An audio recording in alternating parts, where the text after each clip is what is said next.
Маркетинг жүйесі бұл жақта классика накопительный.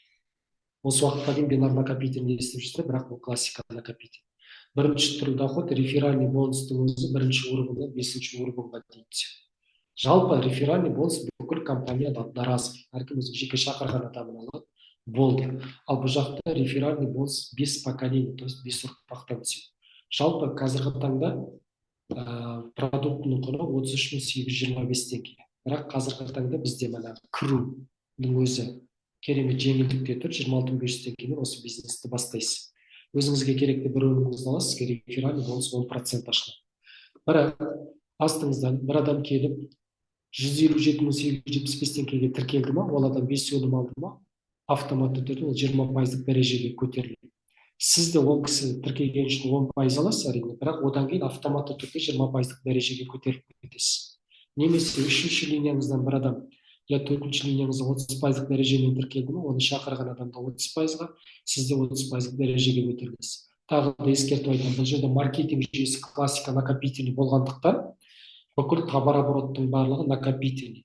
1.700.000 теңгенің пакетін сатып алғандай дәрежеде 40% дәрежеге мен сіздерге айтайын, әріптестер, бір апта 10 күннің ішінде шығып кетесіздер. Неге? Өйткені бұл өзіңізде бір ақ рет ақша саласыз, одан кейін бұл компанияға ақша салмайсыз. Бірақ 1.700.000 теңге пакетін сатып алғандай дәрежеде бір аптаның ішінде шығып кетесіздер, және де табыстарыңыз күннен күнге арта береді. 17 миллион товарооборот болған кезде 50% дәрежеге шығасыз, 49.500.000 теңге товарооборот болған кезде сіз мына 60% дәрежеге шығасыз. Сіз қай дәрежеде тұрсыз, сол дәрежеге байланысты товардан сізге скидка беріледі. Бұл күшті нәрсе, әріптестер. Кеше бізде бір партнеріміз күшті осы жүрген. Бұл жақта партнерлар кеше осылай айтты. Бұл жақта товарды оптым бағамен аласыз, повторно заказ берген кезде сіз мына жерде 50%, 60% скидкамен алып отырасыз, өйткені сіз сол дәрежедесіз, бірақ компания товарооборотты розница бағамен есептеп береді. Онда ешбір компанияда жоқ. Компанияда керісінше сіз бірінші бағаны оптым бағада аласыз да, келесі повторный заказға келгенде уже наоборот в розницу бағадан жоғары бағада, қымбат бағада, то есть минималкамен есептейді товарооборотты. Бұл жақта керісінше 60% дәрежеде тұрған адам 60% скидкамен алады, бірақ товарооборотты розница бағамен есептейді. То есть сыртқы бағамен есептейді. Ол күшті нәрсе. Енді қараңыздар. Реферальный бонус. Сіз қарапайым старт минималкамен бастадыңыз, өзіңіздің 3 досыңыз шақырдыңыз. Біреусіне бизнес керек, біреусіне денсаулық керек, біреусіне мына айтқандай команда құрып бизнес жасау керек, немесе ипотекасын жабу керек. Сондықтан қарапайым минималкамен тіркелген адамнан сізге 2.392 теңге түседі. VIP-пен тіркелген адам 20%, 11.250 теңге түседі. 43.500 теңгемен тіркелген адамнан сізге семейный пакет 43.500 теңге түседі. Бірақ кімде-кім семейный пакетпен тіркелсе, сіз автоматты түрде негізі 30% дәрежеге көтеріліп кетесіз. Демек, 491.775 теңге пакетімен кіргендей дәрежеде боласыз. Сол кезде қараңыз, минималкамен кішкентай минималкамен бір адам тіркелсе де, ол адамнан сізге 7.000 теңге түседі. Екінші пакетпен тіркелсе 33.750 теңге түседі. Демек, семейный пакетпен тіркелсе 43.500 емес, 130.500 теңге түседі деп айтасыз. Разница бар, достар, көрдіңіздер ме? Сондықтан көп компанияларда минималкамен тіркелесіңде, чтобы семейный пакетпен тіркелесіңде, сол үшін пакетіңізді апгрейд жасайсыз. Өз қалтаңыздан. Бұл жақта ондай жоқ, көрдіңіздер ме? Сондықтан бұл жақта себестоимость компанияның бағасын есептеп беріп жатыр. Енді қараңыз. Реферальный бонус. Өзіңіз 10% дәрежеге тіркелдіңіз. Астыңыздан үшеуіңізді 10% дәрежеге тіркелді.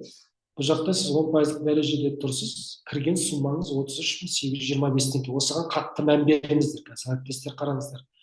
Кірген суммаңыз самый минималды 33.825 теңге. Қазіргі таңда сіздер 26.500 кіре аласыздар.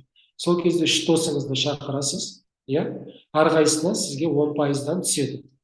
Бірақ мына досыңыз өзінің 2 адамын шақырады. Біреуін 10%-пен, біреуін 20%-пен. Бірақ мына шақырған досыңыз 20% дәрежеге көтеріледі, сіз де автоматты түрде 20% дәрежеге көтерілдіңіз. Бірақ кірген суммаңыз өзгерген жоқ. Енді қараңыз, екінші адамыңыз 20%-пен 2 адам шақырды, мына шақырған адамымыз 20%-ға көтеріледі. Бірақ сіз автоматты түрде 30% дәрежеге көтерілесіз. көрдіңіз ба? Бірақ кірген суммаңызды қайтадан қараңыз. Иә, вот 33.825 теңге кірген суммаңыз өзгерген жоқ, бірақ дәрежеңіз 30% дәрежеге көтерілді. Ары қарай мына 10%-та тұрған адам бірден 30%-пен бір адамды шақырды, автоматты түрде оны шақырған адамды 30%-ға көтерді, оның үстіндегі адамда 30%-ға көтерілді. Енді қараңыз, мына кісі екеуі 30-30%-ға шақырады, оны шақырған адам 30%-ық дәрежеге, оның үстіндегі адам 30%-ық дәрежеге, бірақ сіз автоматты түрде 40%-ық дәрежеге көтерілдіңіз. Бірақ сіздің кірген суммаңыз, қайталап айтамын, өзгерген жоқ. Сол үшін айтамын, партнерлар, бұл компанияда бизнесті бастау үшін өміріңізде бір-ақ рет қана ақша саласыз, одан кейін ақша салмайсыз. Дәрежеңіз бірақ күннен күнге көтеріліп отырады. Түсінікті ғой, да? Енді қараңыздар. 10% тұрған адам бірден 1.700.000 теңгеге 40%-дағы бір адамды шақырады, автоматты түрде ол 40%-ық дәрежеге көтеріледі деген сөз. Жалпы түсінікті, иә? Бірінші түрлі доходтың өзі жалпы товар обороттан есептелінеді. Доход бірінші уровеньнан 5-ші уровеньға дейінгі мен енді сіздерге доходты түсіндіріп айтайын. Қараңыздар. Сіз қаласаңыз да, қаламасаңыз да 60%-ық дәрежеге шығасыз. Қарапайым күнделікті сатып жүрген адамда бұл жақта 60%-ық дәрежеге шығу үшін уақытқа шектеу қоймаған. 2 айда шығу керек, 3 айда шығу керек деген өз қалауыңыз. Жақсылап компания өзімдікі деп қабылдап, өз бизнесім деп қабылдаған партнерлар 1 айда шығып жатыр. Сәл жартылай өзімдікі, жартылай біреудікі деп қабылдаған адамдар 2 ай, 3 айдың ішінде шығып жатыр, иә? Жалпы бизнестен әлі күмәні бар, көре жатамыз деп отқан адамдар 60%-қа 3 ай, 4 айдың ішінде шығып жатыр.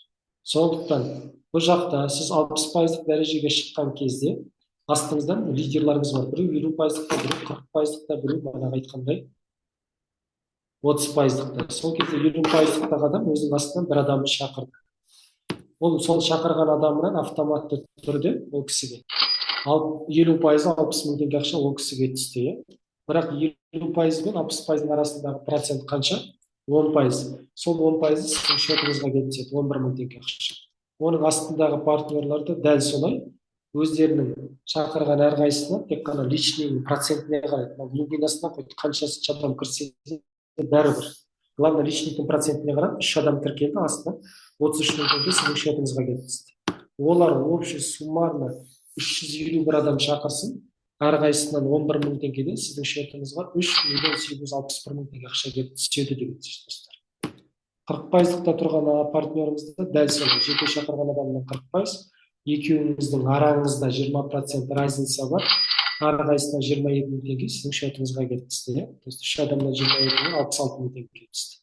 Бірақ олар общий 1 айдың ішінде 140 адам шақырды деп айтайын, әрқайсысынан 22.000 теңгеден 3.080.000 теңге ақша сіздің шотыңызға түсті. Бірақ бір нәрсені түсіндіріп айтайын, достар. Иә? Осы 40%-ықта тұрған партнеріміздің дәрежесі автоматты түрде 50%-ық дәрежеге көтерілді. Түсінікті ғой? Товар оборот накопительный болғандықтан бұның күштісі сода. Бізде бірінші түрлі доход, осы реферальный бонустың өзінде бізде партнерлардың айлық табысы, мен всегда айтамын, айлық табысы ең азы 500 мың табады, ең көбі 7 миллион теңге. Тек қана бірінші түрлі доход реферальный бонустың өзінде. Қай компаниядан көрдіңіздер, әріптестер? Тек қана реферальный бонустан айына 500 мың тапқан, қайтап айтыңыздаршы, қай компаниядан көрдіңіздер? Көптеген компанияларда оның командный рефералкасын қосыңыз, командный бонусын қосыңыз, даже матчинг бонусын, за уровень деген қосқанның өзінде ондай доход таппайды, әріптестер. Сол үшін мен айтамын да, есептей білген адамға бұл маркетинг жүйесі не деген үміт сыйлайтын маркетинг жүйесі деймін. Сондықтан бұл маркетинг жүйесі қазіргі таңда жан-жақтағы адамдардың, әр саладағы адамның басын бір арнаға, бір жобаға қосты да. Мысалы, командамда қазір мен командамда мықты жігіттер, қыздар бар. Бірақ әр саладағы адамдар, біреу врач, біреу айтишник, біреу бухгалтер, например, біреу водитель, біреу кәдімгі өз алдына школасы бар, мектебі бар адамдар бар да. Бірақ осы жоба барлығымыздың басын қосты осы проектте. Сол кезде ойладым да, бұл себебі не дейді? Сол кезде қараңыздар, есептей білген адамға цифр алдамайды ғой. Ол бір ма? Екіншіден бұл жақта маркетинг комфортный, то есть бір сөзбен айтқанда халыққа қолайлы. ол сол жүйені түсінді. Бұл бизнеске кірмесем де бәрібір опытым алып келіп бір зат сатайын деп жүр деп өздері айтты. То есть қолымда 5 миллион теңге 10 миллион теңге ақшам бар, МЦПС каргодан алып келіп сезонда бір зат сатсам екен деп ойлап жүретін дейді. Мына жақта компания бәрін қарастырып қойған ғой дейді да, процентінде, продажасында, логистикасында неге істемеске деп каждый кірісіп жатыр да. И ол партнерларында қазіргі таңда күшті табыс тауып жатыр. Иә, сол жүйемен традиционный бизнеспен салыстырсаңыздар, традиционный бизнеске қарағанда бұның бірінші түрлі доходының өзі сіздің қазір миллиондап салып жатқан традиционный бизнесіңіздің алдын орап кетеді. Енді қараңыздар, әріптестер. 30%-дағы адамды өзінің бір адамын шақырады, оған 30%, 36 мың теңге түсті ме, оның үстіндегі сізге екеуіңіздің арасында 30% разница бар, 33 мың теңге сізге келеді. Оның астындағы адамдарда үшеуі шақырдым, әрқайсысынан тоже сумма, үш адамда әрқайсысынан 33 миллион 99 мың теңге сіздің счетыңызға келіп түсті. Қойт оның глубинасына, командасынан болсын. Ал традиционный бизнеста только тең өзің прямой продажаңнан ғана табыс табасың. Тек қана өзің сатсаң ғана табыс табасың традиционный бизнесте. Астыңдағы команда менеджерлерін сататын шығар, тек содан ғана үстіне процент көресің, бірақ оның глубинасынан сізге процент түспейді. Иә, түсінікті ғой. Ол жақта сіздің таргетинг рекламаңыз бар, логистикаңыз бар, офис жалдап жатқаныңыз бар, сотрудниктарыңыз бар, ол расход өте көп традиционный бизнесте. Сондықтан мен всегда айтамын, бұл бизнесте бізде партнерлардың қарапайым тілде сұрақ қоятын болсам, кімге традиционный бизнестен айына жоқ дегенде 5 миллион теңге таза табыс тауып тұратын бизнеске любой адамға сол сұрақты қоямын. Айына таза табыс 5 миллион теңге әкеліп тұратын бизнеске сіз қанша салуға дайын едіңіз десе, адамдар көп ойланып қалады. Например, маған айына 5 миллион теңге таза табыс маржа әкеліп тұратын бизнеске мен, например, өз басым 200 миллион теңге ақша салуға дайын едім, егер ол айына таза 5 миллион теңге таза табыс әкеліп беріп тұрса. Иә, ол рас нәрсе. Қарапайым сіздер қазір 30 миллионға двухкомнатный квартираны алып алдыңыздар, оны арендаға бересіздер, айына берсеңіздер, әрі 250 мың теңгеге бересіздер. Ол окупаймыз. Иә? Сіз деген ол 10 жылдан кейін, 11 жылдан кейін бар таза маржаға түсесіз. Ал бұл жақта минималкамен бастайсыз, риск жоқ, бірақ маржа өте жоғары. Сондықтан традиционный бизнесте вложение салып көрген адамдар бұл жағын бәрін толық эфирге есептегеннен кейін көздерін жеткізді. Сондықтан қазіргі таңда командада жеке кәсіпкерлерді өте көп. Олар өз саласымен салыстырған кезде бұл жақта табыс өте жоғары екенін көздері жеткізді. Енді қараңыздар, жаңа 30%-та тұрған партнеріңіз автоматты түрде 40%-лық дәрежеге көтерілді. Көрдіңіздер ме? Табыс таба отырып, бұл партнеріңіз 40%-лық дәрежеге көтерілді. 20%-тағы партнерді дәл сондай. Бірақ оның екеуіңіздің арасында 40% разница бар, бірақ адамнан 44 мың теңге сізге түсті.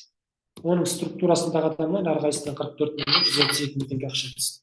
Суммарно 14 адам шақырып, 44 мыңда 4 адамнан 166 мың теңге ақша түсті.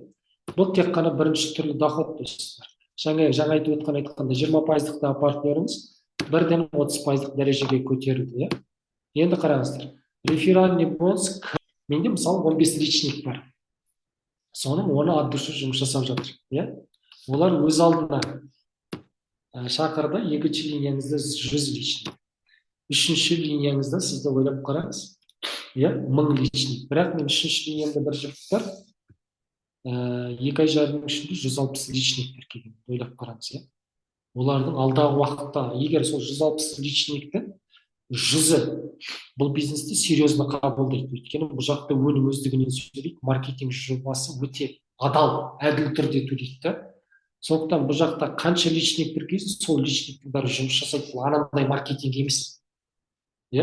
Сол себептен бұл маркетинг жүйесі продуктысы да күшті, маркетингтің маржасы да күшті. Дәл осылай есептеген кезде ойлаймыз, 5-ші уровеньда сізде 111 мың адам болады. 111 мың адам, 111 мың 110 адамның 50% просто повторно заказ бергеннің өзінде сізге айына қанша табыс түсетінін білесіз бе? Повторно заказдан примерно қанша ақша түседі, сіздер қалай ойлайсыздар? 111 мың 110 адамнан. Мен көбейтемін. Әр партнердан жоқ деген кезде 1800 теңге ақша түсті дегеннің өзінде де партнерлар қараңыздар. 200 миллион теңге ақша, 200 миллион теңге ақша, просто повторно заказдан түсіп отыр. Соның жарайды 50% орындады дегеннің өзінде де мен оны екіге бөліп тастайтын болсам 100 миллион теңге ақша просто повторный заказда кетіп отыр. Онда да мен тек қана 5 уровеньдегі лидерларыңызды естіп отырмын. А так бізде екінші түрлі доход командный бонус бесконечный глубинадан түсіп отыр. Командный бонус бесконечный глубинадан. Сіз сами минималкамен тіркелесіз, бірақ бесконечный глубинадан сіз доступ ала аласыз. Например, әр айдың 1-нен 30-на дейін 50 мың теңгеден бастап 11 миллион 250 мың теңгеден сіз 2% аласыз. Осы 11 миллион 200 мың теңгеден $1 асып кетті ма, компания сізге 4% береді. Ондайды көрдіңіздер ме? $1 асып кетеді, компания сізге 4% береді. Және де басқа маркетингтегі секілді, екінші жақ қолынан 11 миллион 250 мың теңге равновес ойнаған кезде ғана беремін деп отырмайды әріптестер. Командный бонус, ол командный бонус. Классикада бір жақсы сондықтан. Сізде жоқ дегенде 10 командаңыз бар, әрқайсының табар оборотынан береді сізге. Әрқайсының табар оборотынан береді. Разницасын. Енді ойлап қараңыз. Бірінші айда команда 30 миллион табар оборот жасауы мүмкін. Екінші айда командаңыз 60 миллион табар оборот жасауы мүмкін. Үшінші айда 135 миллион, төртінші айда 270 миллион, бесінші айда 337 миллион теңге табар оборот жасауы мүмкін. Соны каждый табар оборотын сіз процентін аласыз. Бинар секілді тепе-теңдікті күтіп отырмайсыз, немесе равновесті күтіп отырмайсыз да, матрица секілді. Система вообще басқаша бұл жақта. Алгоритмі басқаша бұл бизнестің, бір сөзбен айтқанда. Жаңағы бірінші түрлі доход, реферальный бонусты айтайыншы айтқанда әріптестер. Бұл жақта 5 уровеньға дейін реферальный бонустан түседі деп айтамыз. Бірақ 60% дәрежеге шыққаннан кейінгі глубинадан ақша түсіп жатқанын көресіздер. Разницасы. Сондықтан бұл жақта мен сол үшін айтамын, маркетинг жүйесінің бұл күштілігі сода. Квантовый маркетинг бар, сіз ойламаған жерде күшті доходтар түсетіндігі сондықтан. Үшінші түрлі доход бұл жақта тұрақтылық табыс деп аталады. 60 миллионнан $1 асып кетті, 6%-ға шыққан кезде сізге 375 мың теңге ақша как оклад ретінде береді. То есть 60 миллион теңгенің 5%, 3 миллион теңгені отдельно аласыз. Ежемесячный премия компания отдельно төлейді. То есть реферальный бонус бірінші түрлі доходты күнделікті күнде түседі, командный бонус әр айдың 1 күні түседі, ал мына ежемесячный премия 5 күні түседі, әр айдың 5 күні түседі. Өйткені біз жаттап алып, сол доходтар бізге түсіп отыратын болғандықтан тура сол күндері түседі әріптестер. Сондықтан бұл жақта әр партнерлардың осы 3 түрлі доходтың өзінен рефералка, командный бонус, тұрақтылық табыстың өзіне бізде партнерлардың қазіргі айлық табысы 35 миллионнан бастап 150 миллион теңгеге дейін айына табады. 150 миллион теңгеге дейін айына табады. Ол тұрақты түрде табатын табыстар. Осы 3 түрлі доходтың өзі негізі жеткілікті достар, шын айтамыншы. Қалған 150 миллион теңге доходқа жеткеннен кейін қалған түрлі доходты айтуға болады, бірақ мен ол жағын тез-тез түсіндіріп айтып өтсем болады. Қараңыздар, сіз ғана командный бонусқа шықпайсыз бұл жерде. Басқа командаларыңызда командный бонусқа шығып табар обороттарды жасай бастайды. Сол кезде разница от табар оборот деген бар. Ол кезде сіздің дәрежеңіз 9%-да болуы мүмкін, 10%-да болуы мүмкін, 13%-да болуы мүмкін. Сол кезде бір командаңыз 11 миллион 200 мың теңге табар оборот жасады. Бір командаңыз. Енді елестетіп қараңыз, мана жаңа партнерлардың біреусінде 40 личник, біреусінде 31 личник, біреусінде 10 личник ойлап қараңыз. Сол кезде мынаның барлығы сіздердің личниктарыңыз. 10 личнигіңіз бар сіздің. Бір личнигіңіздің командасы табар обороты 11 миллион 200 жасады. Бұл өзіне 2%-ын алды. Бірақ арасындағы 11% разница сізге түсті. Сіз 13%-дық дәрежедесіз. Енді ойлаңыз. 11 миллион 200 мың теңгенің 11% командаңыздан, тек қана команда табар обороттан разница 1 миллион 232 мың теңге сіздің счетыңызға кетіп түсті. Самый минимальный табар оборот жасаған командаңыздан түсіп отқан ақша. Екінші командаңыз 30 миллион табар оборот жасап жатыр. Например, Атырау қаласы деп айтайын. 30 миллион табар оборот жасап жатыр. Сол жақта команда лидер өзіне 4% алса, маған 30 миллионның 9%, 2 миллион 700 мың теңге ақша менің счетыма кетіп түсті. Бірақ мен ол Атыраудағы команда. Енді келесі 60 миллион табар оборот жатқан сіздің бір командаңыз бар. Өскемен қаласында деп айтайын, 60 миллион табар оборот жасап жатыр. Ол өзіне 5% 3 миллион теңгесін алады, бірақ арасындағы 8% 4 миллион 800 мың теңге ақша сіздің счетыңызға кетіп түсті. Тек қана Өскемендегі командаңыз бар. Табар оборот. Дәл солай әріптестер, бұл жақта 90 миллион товарооборот жасаған адамның командасына товарооборот разница 6% өзіне алса, 7% сізге түседі. Дәл солай 135 миллион товарооборот жасап жатқан командадан разница сізге 8 миллион 100 мың теңге түседі. 180 миллион товарооборот жасап жатқан командаңыз бар, 8% өзіне алып, бірақ 5% сізге түседі. Сол кездегі доходты өзіңіз қараңыз, 9 миллион теңге ақша сіздің счетыңызға түсті. Команда. Бұл жерде әріптестер бір нәрсені түсініп алыңыздар. Бірақ командадан ғана 13%-ке дейін ғана ала аласыздар. Ойлап қалмаңыз, общий команда товарооборот 13% екен деп. Енді қараңыздар. Әр командадан сіз 7%-тен разница алып жатсыз, например. 10 командаңыз бар, демек командный бонустан сіз 70% алып жатсыз деген сөз. Тек қана бір командаға дейін сіз 13% разница алып отырасыз. Осыны түсініп алыңыздар. Түсінікті ғой, Енді қараңыздар, 225 миллион товарооборот жасап жатыр. 9% ана команда өзі алды. Бірақ 225 миллионның 4% өзі 9 миллион теңге ақша. Ойлаңызшы, қандай ақша? 270 миллион товарооборот жасап, 10% өзіне алды. Бірақ 3% сізге төлеп жатыр. 3% өзі 8 миллион 100 мың теңге ақша. Бұл жақта доход до того көп, достар. Мен мынандай маркетинг жүйесін көрген кезде мен ұйықтай алмадым, до сих пор мен 4 ай болды осы бизнесті бастағанымда, жүрекпен істеп жүрмін, режим бұзылып кетті, команда қарқынды өсіп жатыр, өйткені маркетинг жүйесін мықты екен командаға, халыққа жеткізейінші деген ынта жігермен жүрміз да. Өйткені бір адамның қарапайым бір қазақтың айына миллиондап табыс табуына себепші болайықшы деп жүрміз да. Өйткені маркетинг жүйесі сонысымен күшті. Енді қараңыздар, әріптестер. Бұл компанияға өміріңізде бір ақ рет ақша салдыңыздар, Компания сіздерге ай сайын активность жаса, сен самый минималды 26.500 теңгемен тіркелдің ғой. Саған командный бонустан ақша алу үшін 500 мың теңгемен тіркелу керек дегенді айтты ма? Ешқайсысы айтқан жоқ, әріптестер. Сондықтан маркетинг жүйесі сонысымен күшті да, мен сол үшін айтамын. Өміріңде бір ақ рет ақша саласың, гарантия беремін, одан кейін бұл компанияға ақша салмайсың. Өйткені бұл жақта депозитный фонд бар, сол тапқан табысыңды 10% депозитный счетқа жинап отырады, сол жинақталған ақшадан өзіңе керекті өнімді алып отырасың деп. Дәл сол үшін айттым. Енді қараңыздар, басқа компаниядан команда айырмашылығын айтайын сіздерге. Чека деген бар, матчинг бонус деген бар. Басқа мен осы анимацион сонда бір дайындадым деп жүр. Например, көптеген маркетингтарда матчинг бонус одноразовый, тоже как реферальный бонус секілді одноразовый болады. Потому что бірінші заказ бинардан өтеді, повторный заказ классикадан өтетін болғандықтан, ол жақта манағы қалай айтсам екен, матчинг бонус одноразовый болады. А бізде қалай? Бізде маркетинг классикалық, то есть командный бонус бізде тек қана классикадан өтеді.